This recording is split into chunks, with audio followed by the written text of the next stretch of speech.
All right. Good day, everyone, or good afternoon, good morning, wherever you may be when you're watching this Morbid Symptoms podcast or the Morbid Symptoms Watch. I've decided to change the name because we're keeping track of our political, economic, and cultural morbid symptoms and how we avoid them at all costs, it seems, at least collectively or in the mainstream media. Hello, Garrett. How are you doing today? I'm good. Good. Yourself? Oh, I'm doing all right. It's kind of I don't know, been a bit of a low key, so we'll see. Low key. So well maybe in the midst of talking about this crazy election that seems to remind me of like the Seinfeld theme that it was a show about nothing. that may be that may be this election, although it's being billed at least as kind of, the could be the end of democracy or between communism and fascism. And but when you watch the actual content, you're kind of like, yeah. And I'm feeling a bit like I have egg on my face because I was like, oh, Game of Thrones, when it looked like Biden was going, when it was quite clear that he wasn't going to make it through.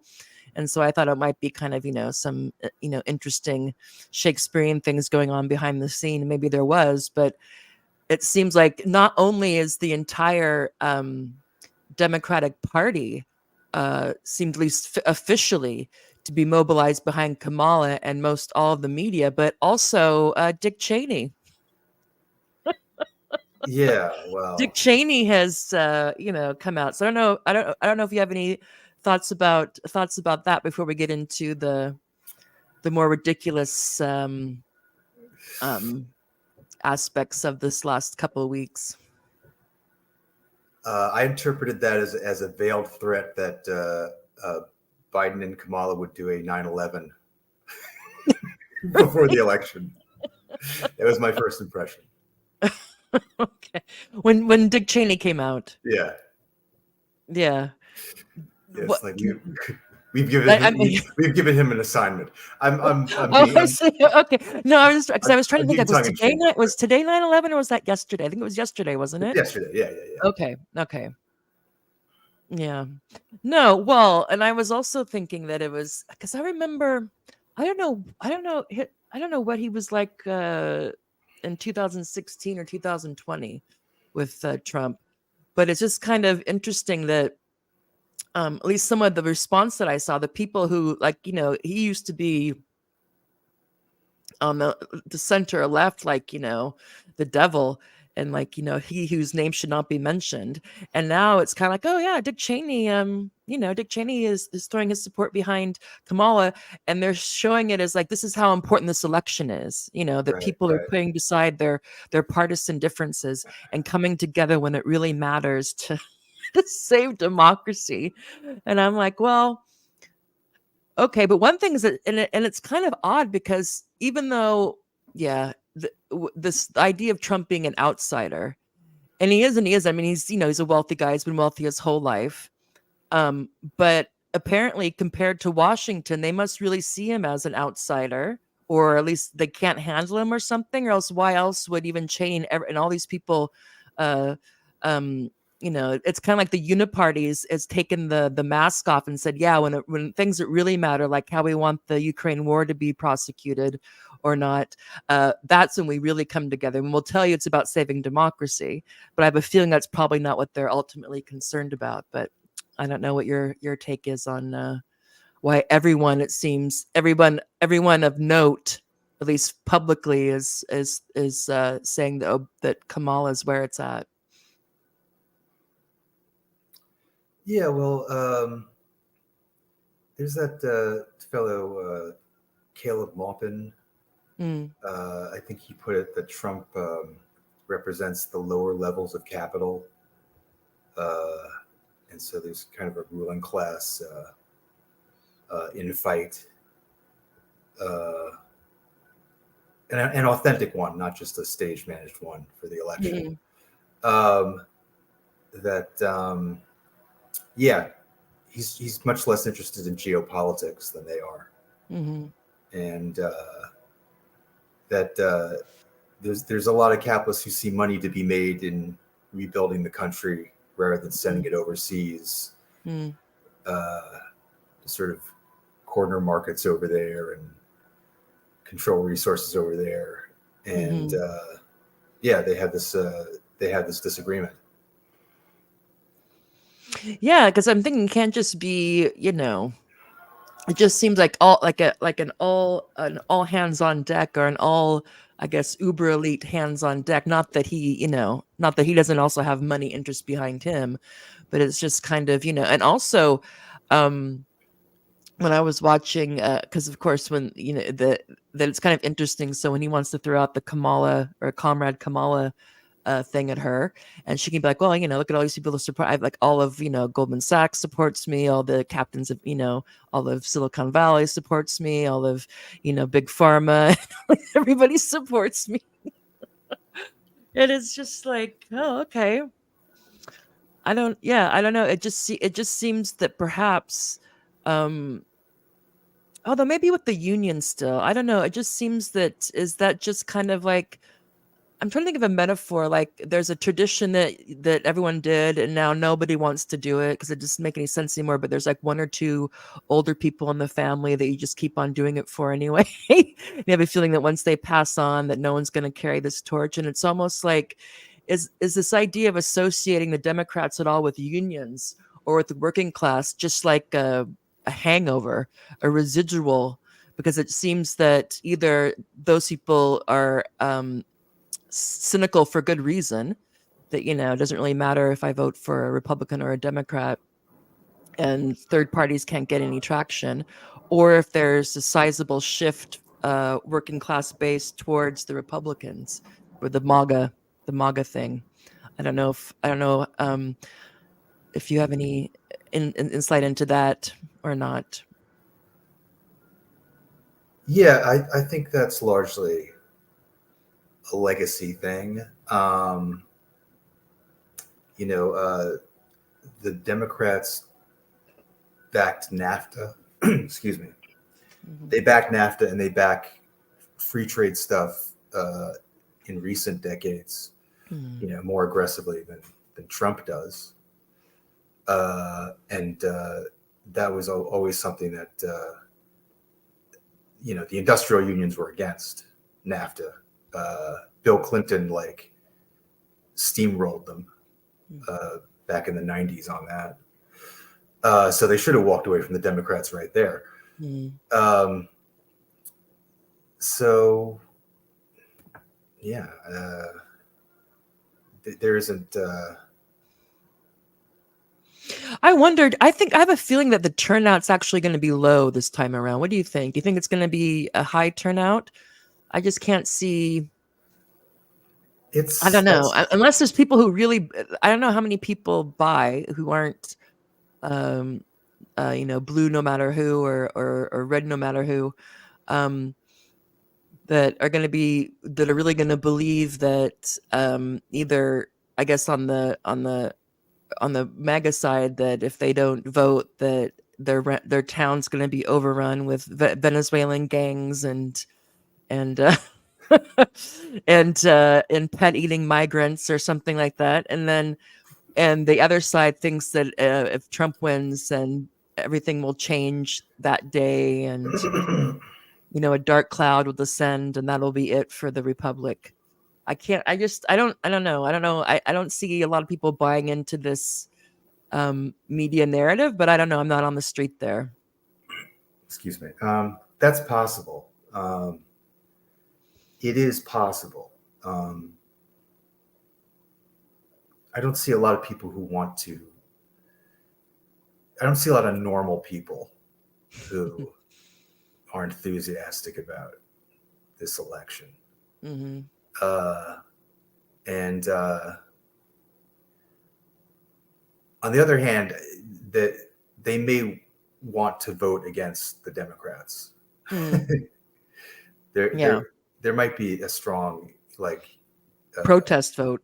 yeah. And I you mean, think they would go definitely, for Republicans? Or you think maybe, the Green Party will get a bump even more than what Nader got in, I guess that was in 2000, yeah?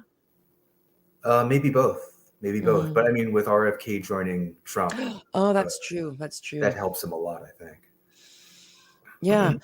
And I have to say that after that debate, at least the on the social media part of it, it just seems like one that both RFK Jr. and his running mate, I can't remember her name now, but Shanrahan. they seem to be like the bet like the most on point campaign people that the Trump team has. The other people are like, floating these bizarre conspiracy theories and and that the people online retweet and whatnot, but I can't see that, I can I think that could also they run the risk of alienating people who aren't totally jazzed up on scapegoating immigrant populations to that extent. It's one thing to talk about immigration and be concerned about that, but it's one thing when part of his team goes totally uh heart of darkness tropes. I don't know Yeah, if that would be. they're they're not taking as much uh, oligarch money, except I guess Israeli oligarch money, uh, as the front runners are, so they can Mhm. talk about real things more. I think. Mhm. Mhm.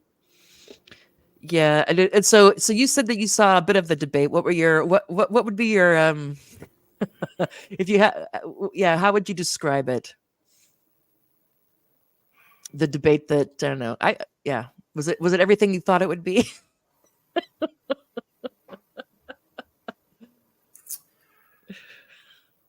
Well, no, I mean it was duller than I thought it would be. Yeah.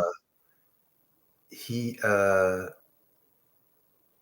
it was well it was it was slanted, and now there's like supposed to be revelations that she got the questions in advance, Mm. just like they used to do for Hillary, I think, in 2016. Oh, are you saying there's bias? um, Uh, so I don't know. Uh, I guess Trump held his own in light of that. mhm. Yeah, to me, I That's think all I can say. it was clear that obviously that it was, although if your first thing if any side has to start talking about immediately about the moderators, I don't think that's a very good sign. Or the moderators this, the moderators that, even though it was clear that obviously they were, um, they were um, hostile towards him and not to her. Um, because she's perfect, of course. I mean, she's brand new. She's the underdog and Yeah, yeah, yeah, yeah. blameless or something like that. Um, but it just kind of it almost seemed like he was on court. So he was at at court and had decided to like defend himself or something. And Mhm. so then she was able to, because if you're at court and the prosecutor's making their case, you can't say anything. You just have to sit there and take it. Yeah, whatever they're saying. And then it's your turn to respond. Then she was trying to get him to be like a hostile witness or something. And that's what I made out of all she would be all these looks like, oh, he's crazy, like trying to be like this, like everything, like America's good, it's fine, forward, economy of opportunity. And this guy's like a raving lunatic talking about all these crazy things. And he was just basically like, the ship is on, trying to be like the ship is on, like, he was talking with some urgency, Mhm. at least in his his tone and his presentation. And she was just like, it's good, we got things in common, and we just the only thing that can get us down is hate. And I don't know what the Well, opportunity. Yeah, go ahead. she is better at that than Biden or even Hillary was. Hmm. Um, I mean, that may just be for more superficial reasons, in that she's actually Well, she uh, was a prosecutor, so she right. should She's a be able to. prosecutor. I Yeah. just mean in terms of looking somewhat competent and healthy, Oh, okay. Yeah, yeah. or That's not, true. and less kind of uptight than Hillary. Yeah. So she she's going to make the country feel better on that Hmm. level Hmm. than the last two Democrat. candidates did. Mm-hmm. But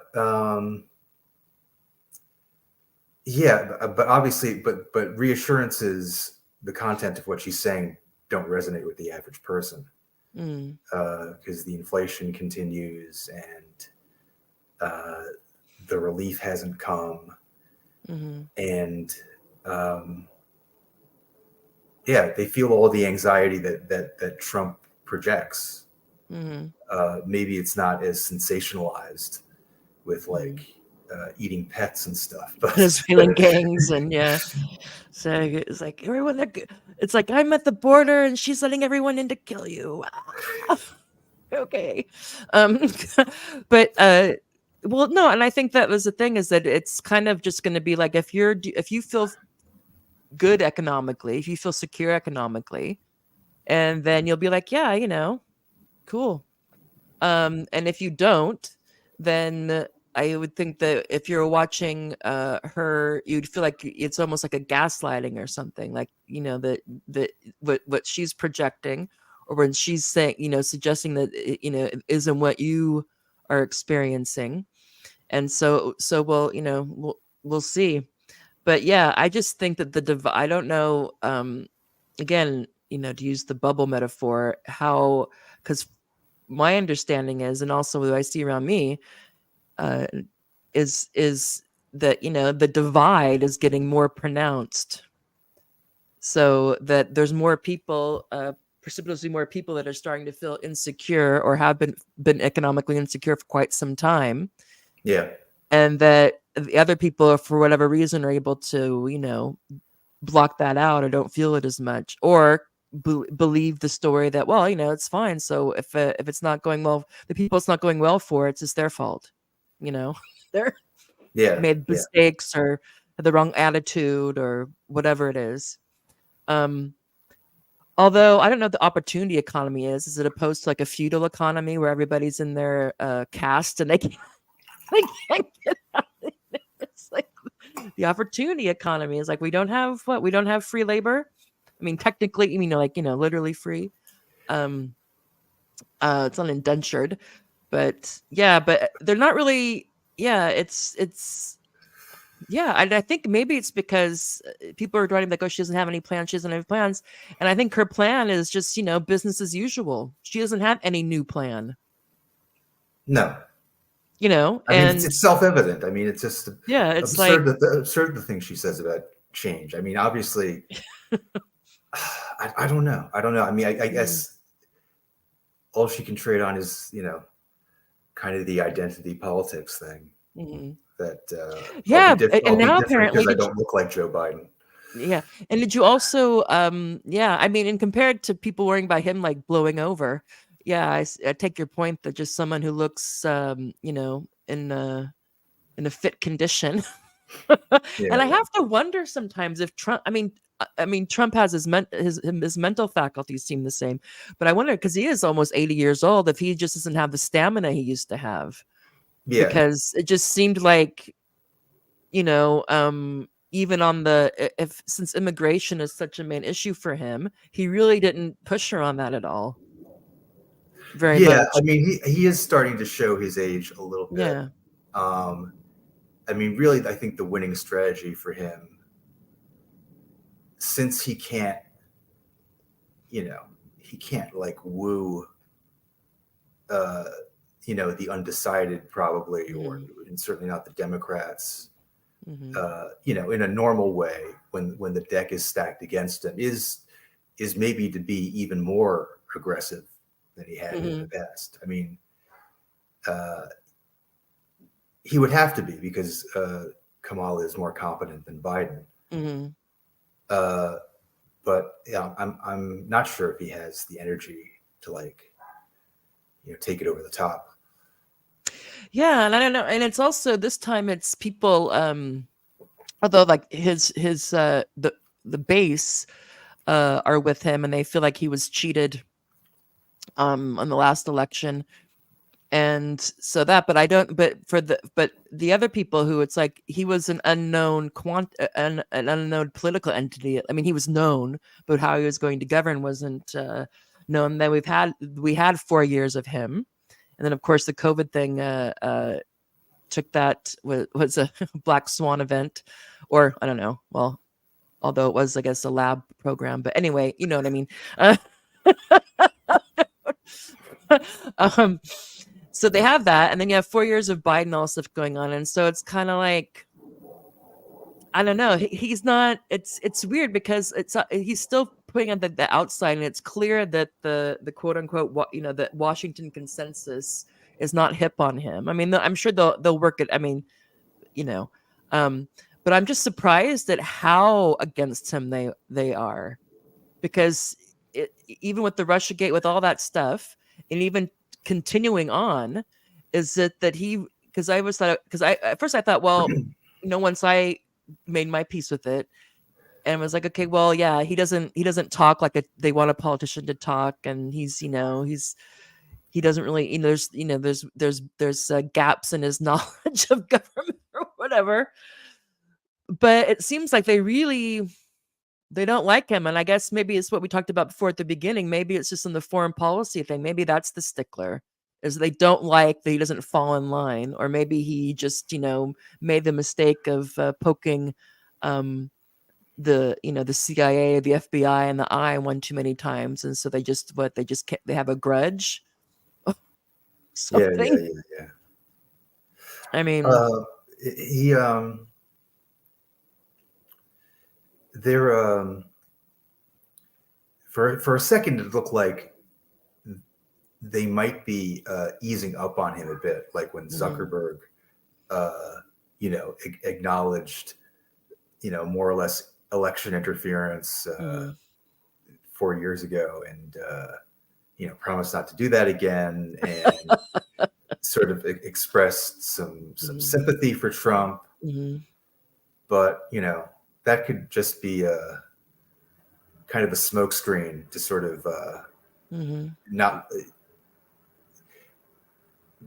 just to sort of like make people relax, make people feel like the sort of the curtain of repression kind of the past 4 years or 3 years, the post January 6th, and well, even before that, obviously the Hunter Biden laptop was before that, but that it's kind of like, well, we're loosening up again, and so the sort of Kamala and the next 4 years will not be so bad on that score. But as I said, that could just be a tactical retreat. Yeah.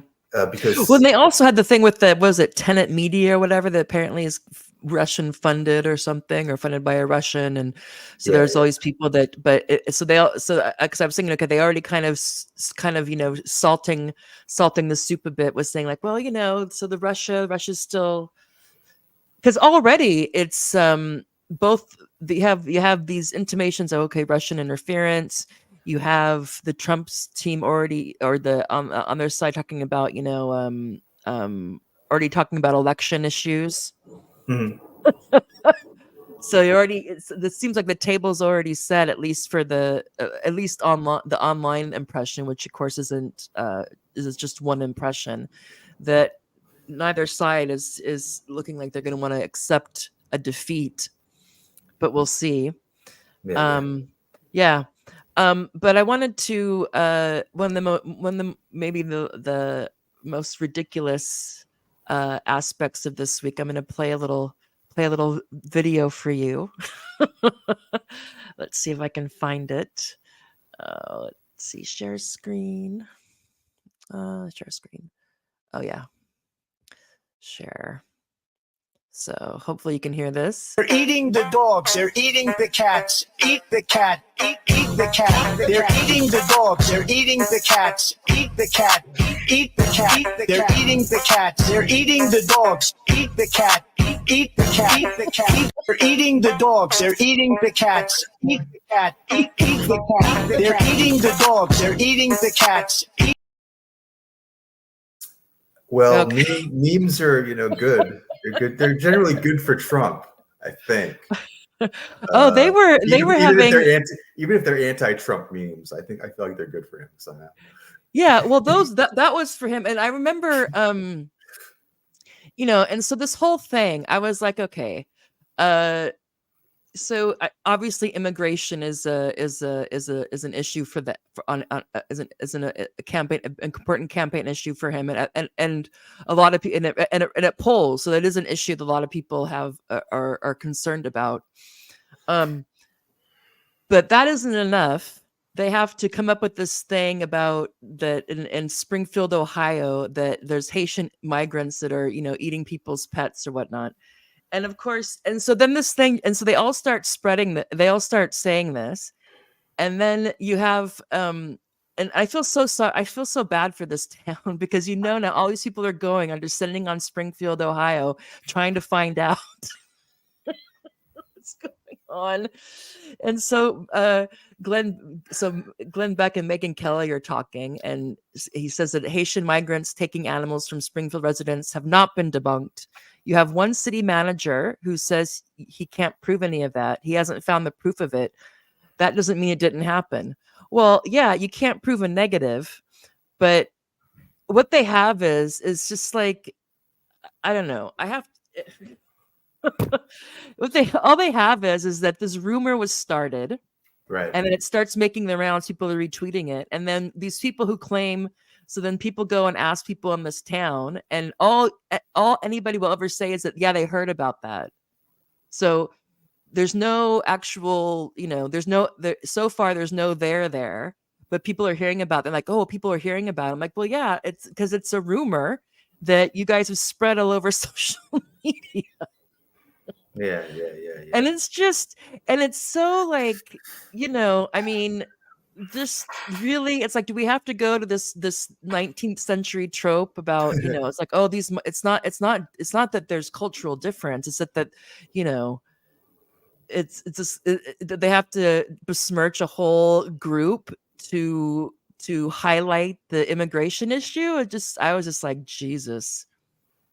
I mean, Yeah. it was I mean, it was the memes were funny, but if you think about, actually, there's people there, and now they're going to go and ask. There's going to people going there asking these the people there who are from Haiti, do you eat cats? It's just, and you have people also online finding anything they can possibly find about someone who's from Haiti or looks like they're from Haiti, to show, like, see what they do, as if you couldn't find people from any weird videos from any group of people on earth doing doing random things. I don't know. Did this surprise you at all, how it took off? No. And when I first heard it, I thought it had to do with the JD Vance cat ladies insult. Theme. Yeah. And although I guess that's it's kind of contradictory. It's like, Mhm. Maybe we should cheer the Haitians who Yeah. are kidnapping the cat ladies, who are making the cat ladies' lives miserable. Yeah. But I don't know. It's And it's it's what's scary. interesting, It's what was odd about this panic, this migrant panic, was how specific it was. Of Springfield, Ohio. Yeah. And then you have these people like, oh, they're taking their geese and duck. And at first I thought, well, people eat geese and duck here, so what's the deal? So it's like out of season hunting or something. And then they add the cat thing to it, and then they find out, okay, uh, the authorities there are like, no, we don't have any. At least, and so they were saying, no, we don't have any reports of, there's no uptick in reports of missing or tortured pets or whatever. But even then, people are not believing that, because it's fake news, because of course they would say that because it's embarrassing for the town, so they're not going to admit it. And Glenn Beck is like, well, just because there isn't proof doesn't mean that it didn't happen. Well, yeah, Glenn. It's kind of like, they were yeah, it's just, yeah. And so, and then what I thought was funny is that Marianne Williamson decides that she's going to weigh in on this. So she tweeted out, this was today, I think, yeah, Continuing to dump on Trump because of the eating cats issue would create blowback on November 5th. Haitian voodoo is in fact real, and to dismiss the story out of hand rather than listen to the citizens of Springfield, Ohio, confirms in the minds of many voters the stereotype of Democrats as smug elite jerks who think they're too smart to listen to anyone outside of their own silo. Yeah, well, like you said, it's like we're kind of beyond all logic here. Like Yeah. this is like this is a season of peak fuckery, like the Yeah. October surprise and all that. Yeah. You're gonna hear all kinds of crazy shit. And one thing she is right is that I think it may be kind of a no-win thing for Democrats, unless obviously the left liberal thing is it increases concern that Trumpers could become a lynch mob or something. But well, I mean, it is. I mean, it's all well and good, but it could be, if there's people who take this seriously and start, if you have like some random militia that decides they're going to go and patrol the mean streets of Springfield, Ohio, to make sure that nobody's taking the kiddies. I mean, it could, this could end up, and of course it's not, I mean, it is racist as all get out, the idea like the idea of those Haitians and there's this, and so yeah, of course, it wouldn't be surprising if like there's just like this rampant feasting on neighborhood pets. Like, seriously, I mean, well, it's nice to see my counter-revolutionary friend Chris yeah Rufo, well, and it's also is the voice of reason in this situation. So Chris, well, he also, but he played the game.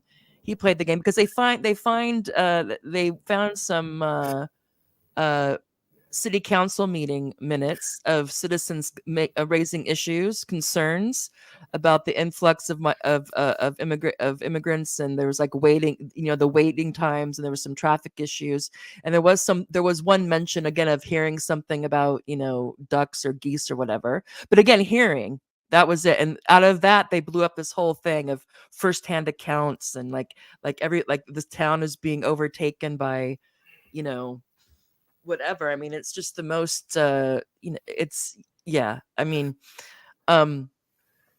so yeah, but Christopher Rufo, all right, let's settle it. I mean, can you imagine this poor town? Maybe it's good for tourism. I don't know. I want an estimate of what the stray cat population of Springfield is. Because I understand that poor people will eat anything, but stray cats would be the first thing to be gobbled up. And this is, I mean, pets. This is the thing, that there's like, it's also the idea, like there's never any accusations of people doing something to somebody's pet or cruelty, whatever, like that, like this is unheard of. This is, like it's just like, hello. But anyway, it fit the theme. They had the immigration, so I guess they figured they had to push that button. But I don't know if they were surprised, because people seem to really be having a good time with this, like almost too good, like really enjoying this opportunity to really, and Trump really really talked about this. Yeah, he brought up in the debate. They're eating people's pets. The people she's bringing in are eating people's pets. Oh yeah, he brought it up. So then they had to fact check him. Like, we contacted the Ohio city manager or Springfield city manager, and they said that there's been no reports of this. Well, and then of course it's like, well, of course they would say that, because if you're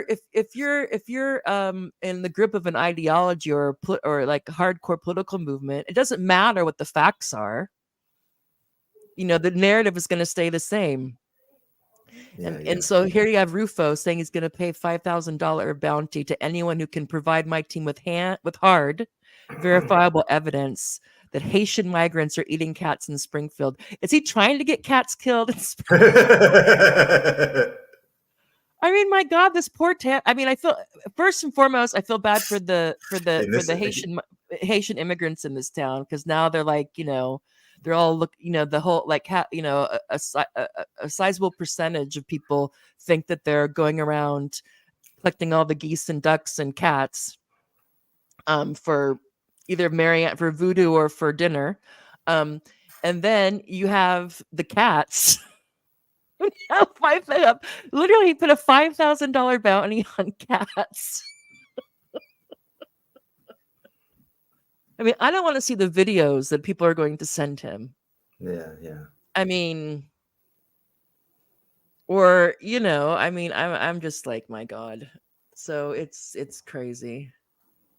Yeah. Oh, hi Zane. Nice to see you. Yeah, and so Yeah, then that, even at this point, so this guy's so Aiden Clark is it was an 11-year-old boy who was killed in Springfield in 2023.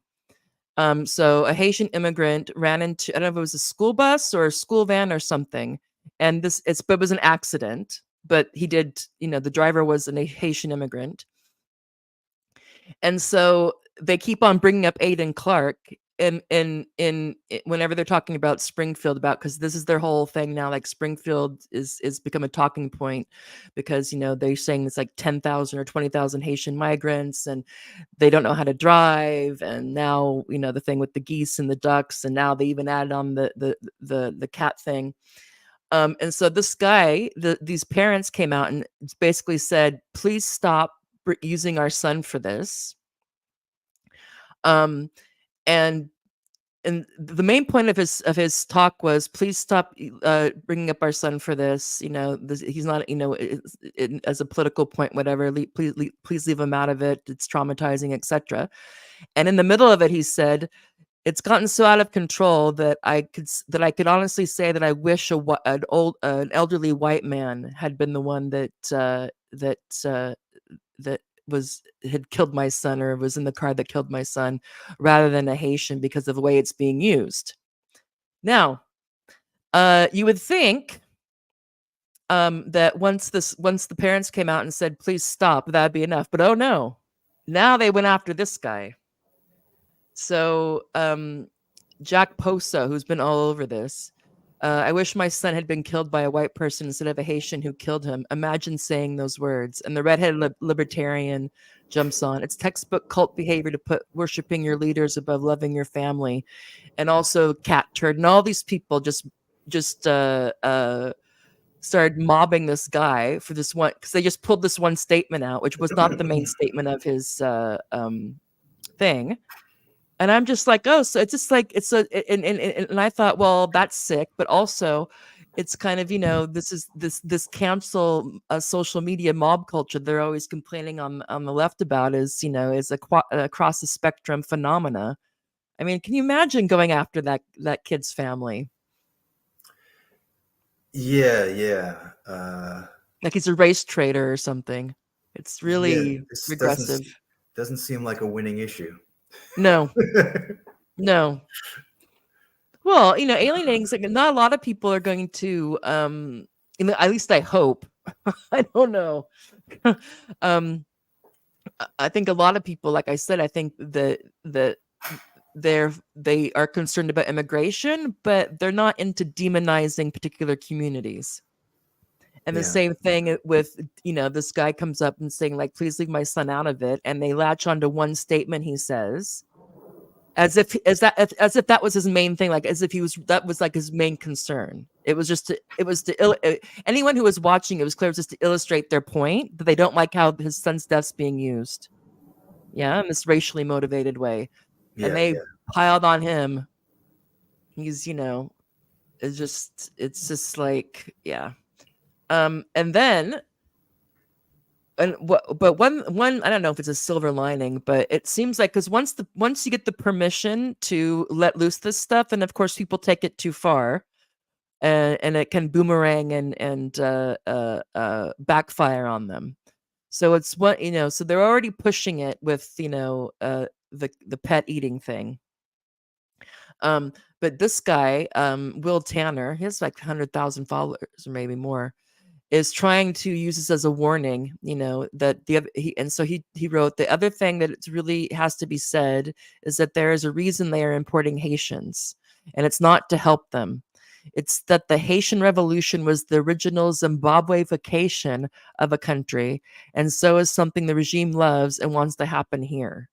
So there's this idea that the regime I guess the globalist. I know one can only imagine who he fills in with that. Um, is bringing in Haitians because there's something in the Haitians that can overthrow the white man. And in another tweet, he basically says that we better get smart, or else what happened to the white farmers in Zimbabwe is going to happen to us. Will Turner's sounding the alarm. Springfield, Ohio is ground zero for the Zimbabweification of the United States. Comment, Garrett, on your countryman's hypothesis here. And he has a photo here, or a painting. It must be a painting on a photo. God, when was the Haitian Revolution? Oh, it was after the French one. 1790, Yeah. 96, So I there think. was, I mean, it was a process, but yeah. Anyway, so the guy here who's being hung in this painting by the Haitians is must be a French dude, because they had colonized Haiti and there was a slave rebellion, and they were able to eventually kick the French out, even though they had to pay them reparations. And so that's what this is a painting of. But yeah. So it starts with park geese and ends with mass hangings. Apparently, that's the slippery slope that Will Tanner's worried about. And their secret weapon, the regime's secret weapon, is Haitian migrants and refugees. Convinced? I don't know. Are we? Maybe we are heading into a dark age, or maybe we already are in the dark age. We're in a very high tech dark age, maybe. Yeah, I mean, I wonder sometimes, like, if conservatives actually believe this stuff, or they just it's hard to know, or what percentage of them actually believe this stuff, or that this guy's getting with the historical references. I mean, that takes some effort. He had to get his tweets are quite long. So he seems, or unless it's just a hobby of his. But that I was not expecting, because I was going through, because I knew we were going to be talking tonight. So I was going, I've been bookmarking some things, and I saw that, and I was like, Zimbabweification. What? They go back and forth between saying that the regime is trying to start a race war, and helping the regime start the race war. I'm like, what regime is this? I mean, it's like they want to, or maybe they want to cull they want to cull the stock. So I mean, well, there are a lot of NGOs that have pushed open borders. Yeah. But on the other end, there also used to be a lot of libertarians who pushed open borders too. So. Yeah. No, it was wild. And here's, it's the full, the race. It's a very racialized, not that obviously I'm not an idiot. I know that race, I'm sure that, the race has always been a factor one way or another in American elections. But it seems really pronounced. So you have, there's this, trust Black women. We tried to tell you. So she responds to someone says, how is this a close election? Talking about why is, Trump so close in the polls to Kamala? And this woman says, white people. And then this woman liked her, responded to her and said, love this account name. I may be white, but I know strength of character when I see it. Followed you. Lead the way.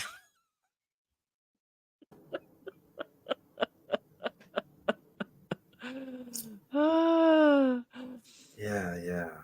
I just think it's so, I mean, I don't know if people really believe this. I know it's the right. They were encouraged, it's like, we have to that we need to, on this side of it, that we need to elect Kamala. She'll be the first woman president, first woman of color president, and that and then this whole kind of the white guilt thing, and the way that you, I guess, burn off your ancestors' bad karma and your own internalized racism is to, put on the kente cloth. Yeah, put on the kente cloth and kneel and say, "I follow you. I'm your ally. Whatever you like. You And I guess that way it's also their fault. I don't know. It's very odd. Um, but I was just like, oh my God, lead the way. Because at first I thought maybe she was funny. It was not, but it's no, because these are both pro Harris accounts. So I'm like, all right. At least, people are making friends, I guess. in an odd way. Uh, and then I thought, and this is also just how I did not know that or did you know? Do you know that Scaramucci has like the number 3 political podcast in the States right now? No, I didn't know that. Yeah. And he has paired up with Kelly Kay, she's from England. She's like the American correspondent from BBC or something, but she's also does CNN. I don't know, BBC, CNN, or maybe she's CNN. I don't know. Anyway, but she's Kelly Kay. She's British, and she's on Morning Joe and these types of shows quite a bit. But her and Scaramucci have started a podcast, and it says it's an insider outsider take on politics, uncovering secrets from inside the Biden and Trump inner circle. He was the press secretary for what, like 4 weeks? Something like that. Yeah. I mean, it's amazing. I mean, and I guess good on him. I mean, all these people, the people who convincingly, I guess, turned on Trump early on, because him and also Michael Cohen are kind of darlings of the quote unquote liberal media. But and Michael Tracy, he talked to Scaramucci, who's who's a Democrat now. He's a Democrat now who was at the DNC convention. He's a Kamala surrogate, so he's gone full circle, or maybe he ended up in the same place, depending if how if you really think there's two parties or not. Besides a name only. So Michael Tracy says, here's my exchange at the debate with Kamala surrogate Scaramucci, in which she accuses me of being a right-wing conspiracy theorist for expressing skepticism of Dick Cheney. He also explains his belief that Bush and Cheney valiantly upheld the Constitution.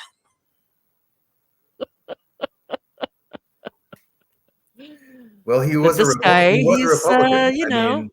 It's all marketing. I guess he was an investor or a day trader or something, and also now political analyst correspondent, pairing up with Kelly Kay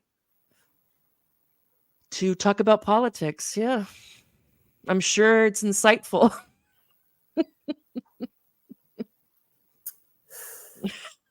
Yeah. I might have to watch. I might have to listen. I don't know if I could. I mean, I can't take in. I watch Morning Joe probably like once a week. I don't know. I could maybe do once a week, watch them or listen to them. There's only so much I can do, without being like, especially when that guy, especially if Donnie Deutsch is on, I'm just like, shut up, Donnie Deutsch. Who is that? Oh, he's a talking head on Morning Joe. Anyway. Okay, and this I thought was particularly. I thought this was funny. This is the last. I think this is the last thing I have. Yeah. In terms of, I don't know what this says about our culture. So this guy is leaving MAGA, and he wrote this today. I think yesterday. Leaving MAGA after spending 7 years in the community as a true believer was one of the most difficult decisions I've ever made. It was also the most liberating decision I've ever made. I emancipated myself from the lies, desperation, panic, trauma, mythologies, absurdities, outlandishness, despair, hopelessness, and nihilism of MAGA. Gotta edit some of those words out there, Rich. Okay, so I'm sorry, this is serious. No one should construe this statement as a reason not to vote. Yes, we might be the underdog in this campaign, but America loves underdogs. He's now all in for Kamala, by the way. Our nation is ready to put Donald Trump in our rearview mirror. Sure, a win is a win, but I don't want a mere victory in November. I want a historic repudiation of the GOP and Trump, and that will one that will shock, comparable to Trump's 2016 win. The GOP must be mercy killed and knows the party in its current iteration. I I don't know what I don't know. Does not have long to live. Oh, I'm sorry. Okay, the GOP must be mercy killed and knows the party in its current iteration does not have long to live. All right. This is more acutely felt today by the GOP after last night's debate, which was a rhetorical display of surgical precision by the future Madam President. Is anyone believing that this guy was actually MAGA? Maybe. What I have not stopped. I'm seriously missing the 240 character limit on Yeah, Twitter. yeah. What I have not stopped thinking about after last night, after November, tens of millions of MAGA Americans, our fellow countrymen and women, are going to be completely lost, wandering souls, alienated from their friends and families. They will gradually, for some sooner rather than later, realize they were lied to, informed with those lies, the basis of their MAGA existences. He's like saying there's going to be some truth and reconciliation, some re-education, Yeah. but not for him. Deprogramming. He's with the DNC. He's riding with Kamala, so he's freed himself. What I have not stopped thinking about after last night. Oh, wait a minute. Oh, sorry. Good. It's shorter than I thought. I defend neither my nor their ignorance. It would behoove our country, however, to recognize that intelligent, good people can be inculcated into believing in alternative realities. Yeah. The first step to leaving MAGA is taking accountability for one's actions and rhetoric. I do not favor purity tests, but this is non-negotiable. Oh, we have a blueprint for friends and family of MAGA. Oh, so here's his pitch. We have a blueprint for friends and family of MAGA Americans to rejuvenate the relationships they had before Trump and MAGA. You can find it in the link below. I ask friends and family of MAGA Americans not to give up hope or to give up on them. Thank you. And then I'm not including the link. And you can donate to this cause of healing the nation. What if we could get Robin DiAngelo to do work on this therapeutic consciousness raising? I don't know.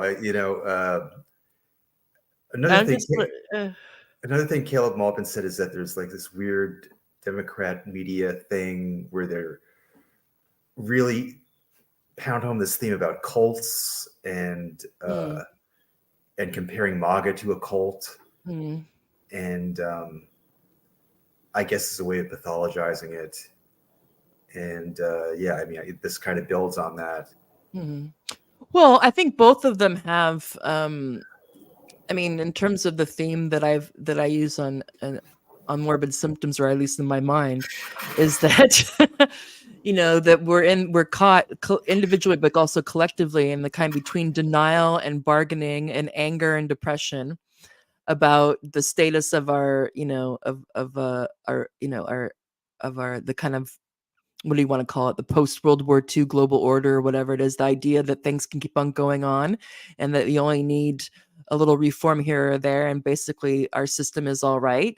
And clearly it's not. That's why morbid symptom after morbid symptom and all this, and then you have this election which is just like cannot but be an indication that there's something not well in in our political culture and electoral system, that this is that first it was Trump v. Biden for the second time, and then he got kicked, he had to leave, and now it's now we're supposed to believe that Kamala's the second coming of Rosa Parks or something like that. But it's just that for the Trump side, it's like that everything's basically fine except for these crazy liberals who've ruined America or whatever, and we get them out of the way and then things will be fine. And then you have the other side that it's like, we have the MAGA's the problem. So there's this weird thing that took root in 2016. And if we're able to snap that out, then somehow things will go back to just how it was before. We'll have, we'll never have to have an unsuitable candidate again, because that apparently freaked everybody out, that someone unsuitable to the powers that be got through.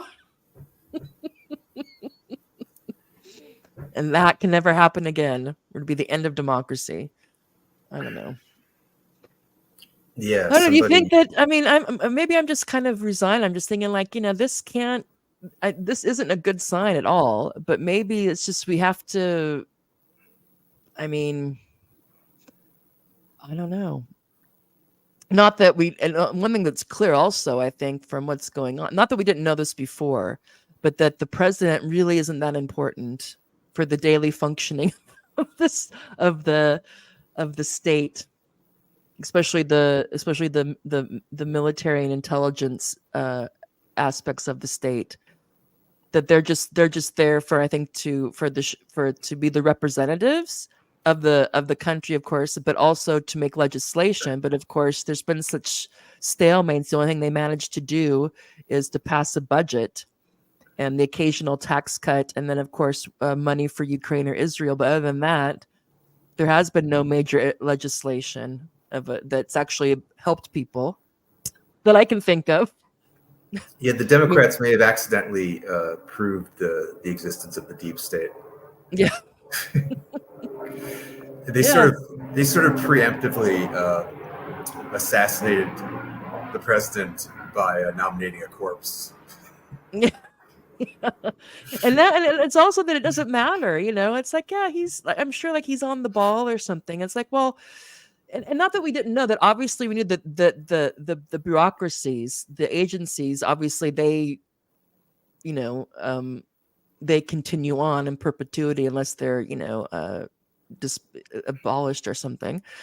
But hardly once an agency is established, I don't think it's very common for it to be mothballed.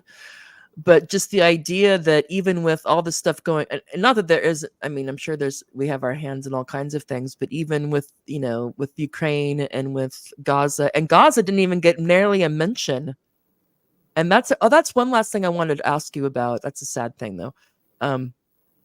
Is that I wonder, because it seems like the protests have died down, which of course protests can't go on forever.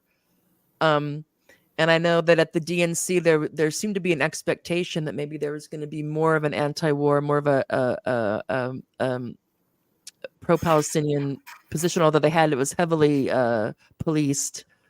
But I wonder, this could even lead to the disenchantment or the alienation, especially of probably people under 25 in particular, and the rest of us who are quite aware of what's going on in Gaza.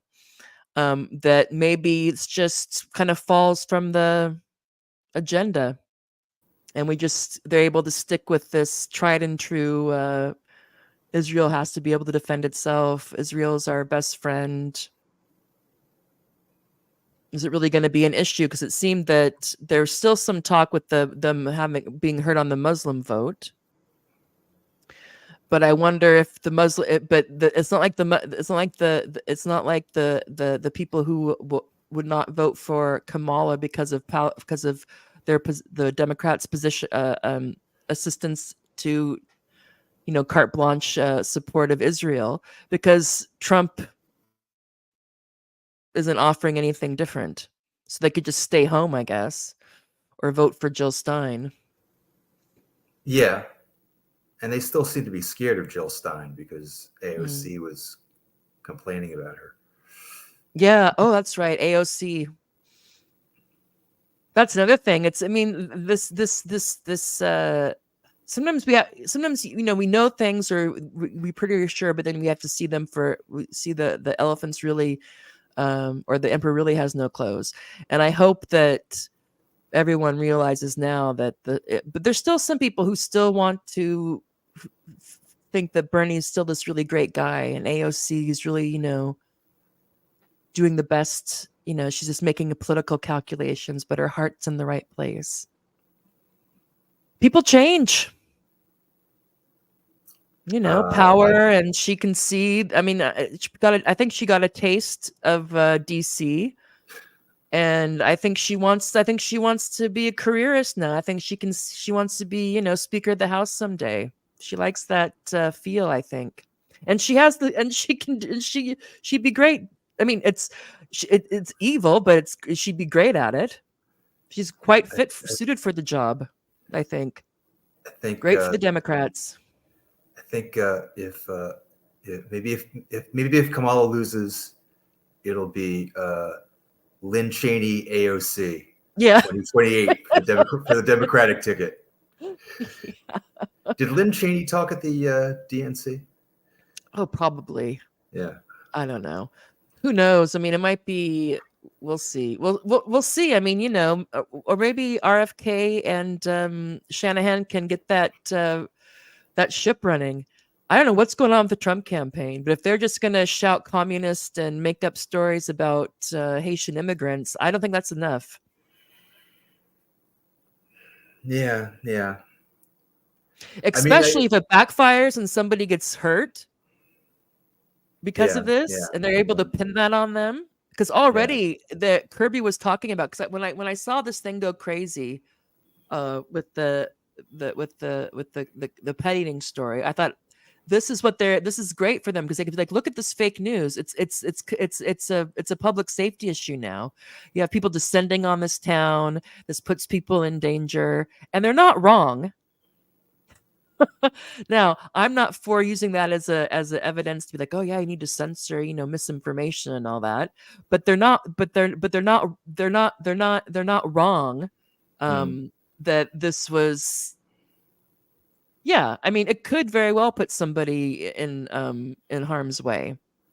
But this is idea that that some, and they allow it, and all these people are just going crazy with every possible clip they can find to just to make up for the fact there's no evidence there that this has been happening with the pet eating. I mean, yeah, do people take geese or ducks from a park? Yeah, but not only Haitians. Yeah. A lot of people do that. So, well, I mean, yeah.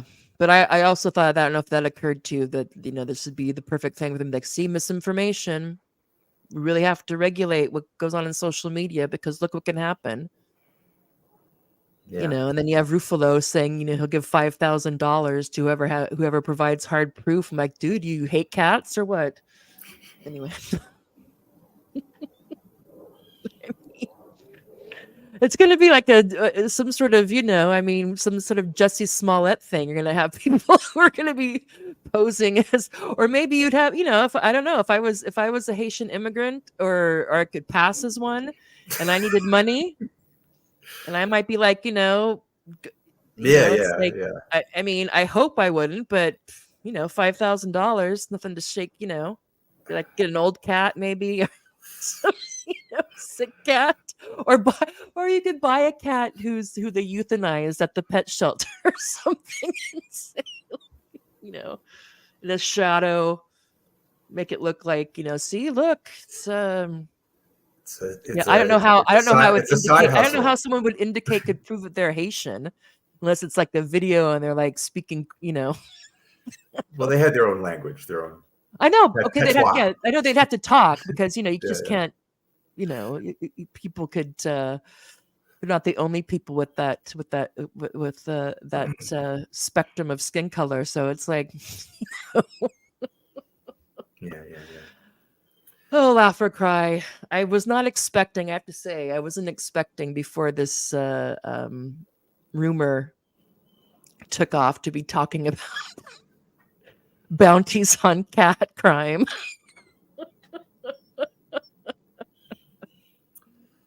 The memes, all these memes, and even Trump tweeted one out, I think, of him saving the cats.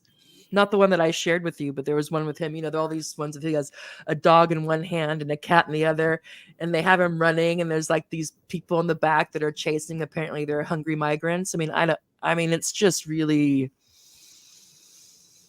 lots of tropes coming out. But I wonder if this really is inspired by the cat lady, the theme, by the cat lady thing, because there's some cat stuff at the convention too. Was that bizarre speech? Mm-hmm.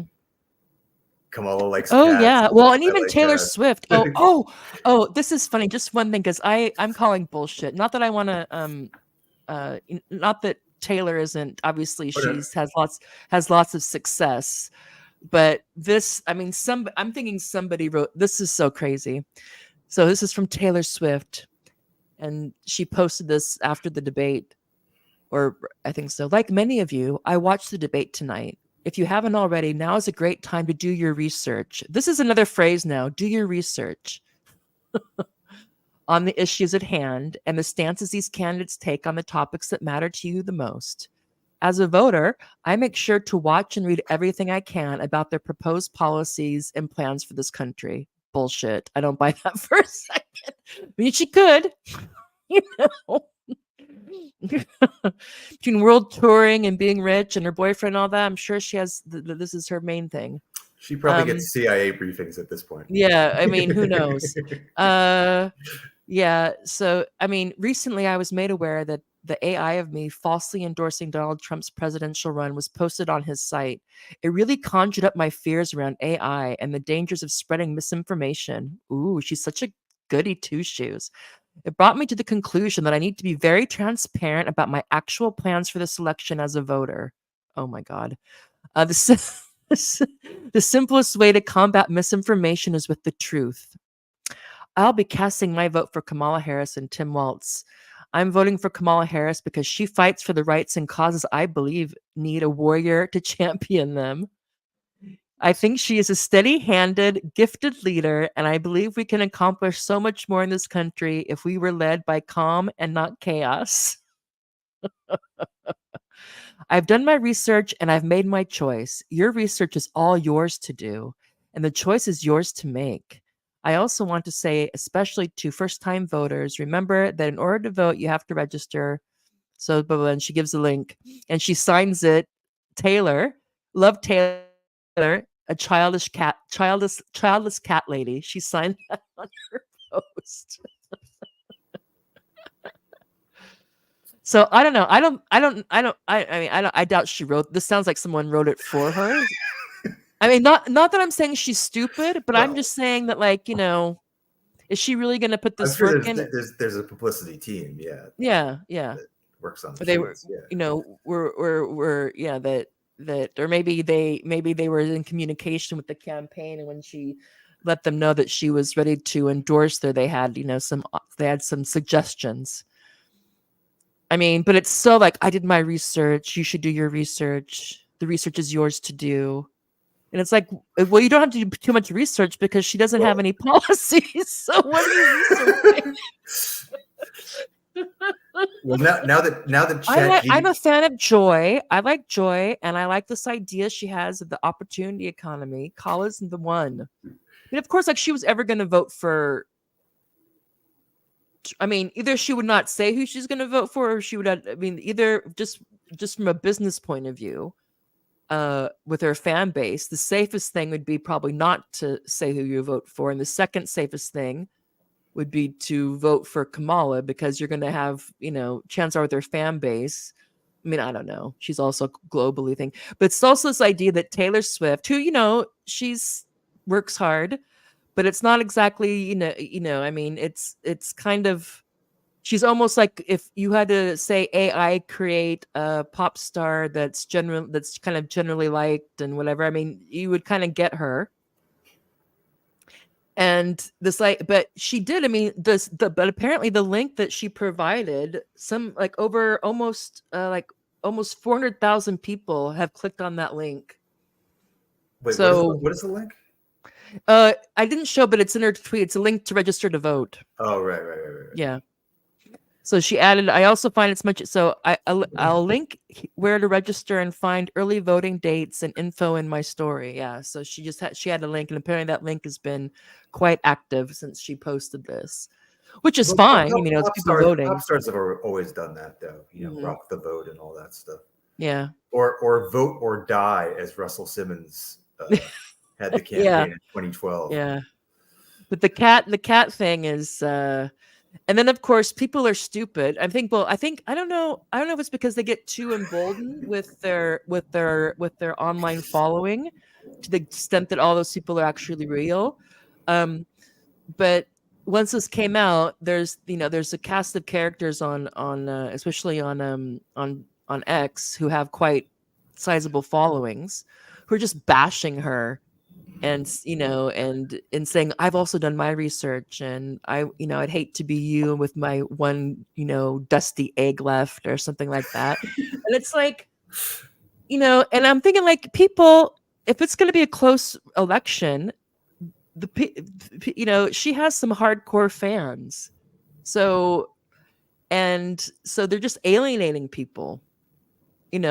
This idea that if you're a Taylor Swift fan, that you're just going to automatically vote for Kamala because she did. Okay, maybe, but it's more like, you're certainly increasing that fact if you start ragging on their idol, talking about her dusty eggs and whatnot. I mean, it's just. And these are like the values voters. Yeah, they're so Christian. I don't know. Yeah. Mean. Well, there's meanness on both sides, but yeah. So she did sign that, though, childless cat lady, and of course the picture of her cat. So I don't know if yeah. So that it kind of works, but also, yeah, obviously that struck a nerve with people. The childless. She didn't say child-free, though.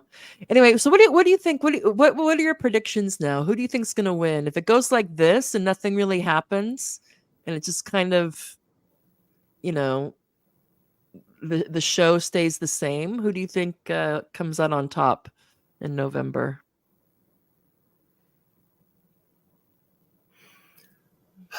I really don't know. I feel like it's probably.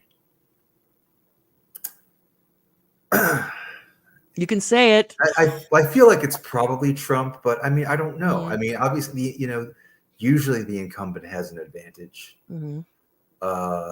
As I said, there's the thing with Zuckerman where he backed off, declaring war on Trump.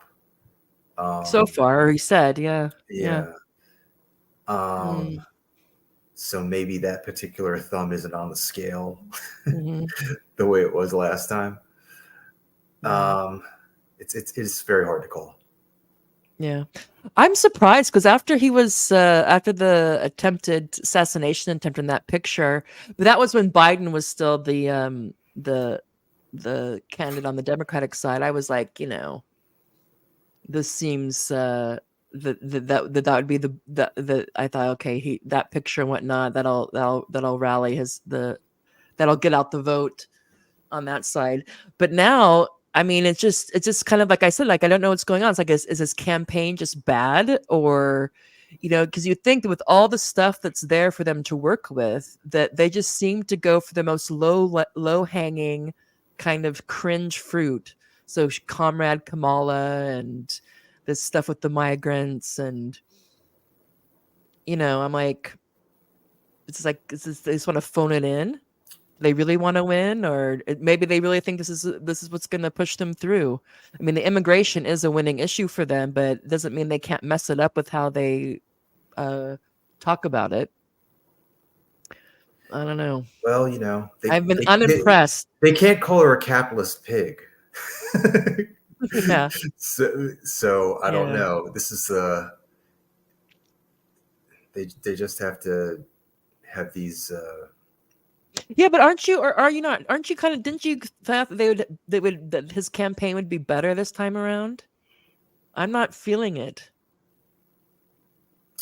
I mean, I'm not. I mean, and I'm not. And I'm. I'm not. I'm not a Trump fan, and I'm certainly not a Kamala fan. But I'm just like, this is the best he can. It just seems kind of all right. Yeah, I guess so. I mean, as theater, sure. I mean, yeah, but Cat Turd's doing all he can, though. Cat Turd is really kind of manning the ship on the online thing. He's the guy who sets the tone for the memes of the day, I think. But yeah, but even Elon Musk retweeted something to do with the pet the pet scare in Iowa. But he's all in on that. I mean, he's Well, really. he's officially on the team, but I mean, Mm, yeah, what can you say? I mean, none of them have any principles. I mean, on either no. side, and so it really is pure mudslinging.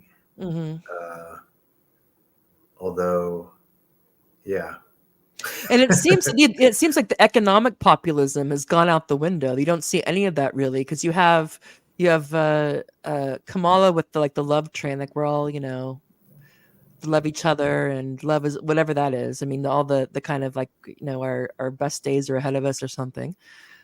And then the economic populism that Trump at least spoke to a bit or more than a bit in the 2016. Now it's just the racialized immigration stuff that they're letting all these people in and they're ravaging your town and taking their jobs and this stuff. It just seems that it's just all the populism is on the immigration's part and nothing else. But who knows? yeah, maybe.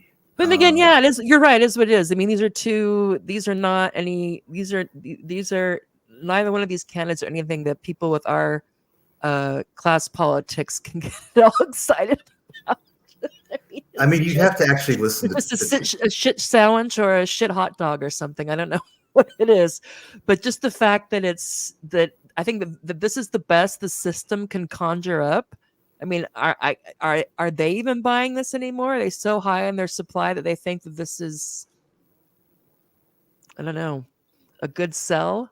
I mean, have you Maybe. listened to any of Trump's actual speeches lately? I haven't. Just sound But bites. Just yeah, sound yeah, bites. yeah, yeah, yeah. Well, you're not really going to get like the economic stuff from that. I mean, in 2016, I think that stuff mostly was, at the speeches, at the rallies, and so on. Mm-hmm. But presumably, I mean, it still stands with like the Josh Hawley stuff at the RNC. Mm-hmm. Um, Yeah, we'll see. the We'll Teamster see. stuff. Yeah. Yeah. All right. Well, yeah. It was supposed to be more fun than this, but how it's hard to make. I mean, we did laugh a few times. Well, Pray for the cats in Ohio. Now I that they have will. Rufo put a $5,000 bounty on their head. Good God. I mean, Well, at least Taylor Swift's cat is safe. yeah, I wouldn't want whoever has to open up Rufo's mail. I do not feel good for them. Be careful of the mailroom in the Manhattan Institute, people. The next couple days of mail could be unsavory. My God. Someone Anyway. maybe someone in MAGA should offer to deprogram people exiting the Taylor Swift cult. Yeah.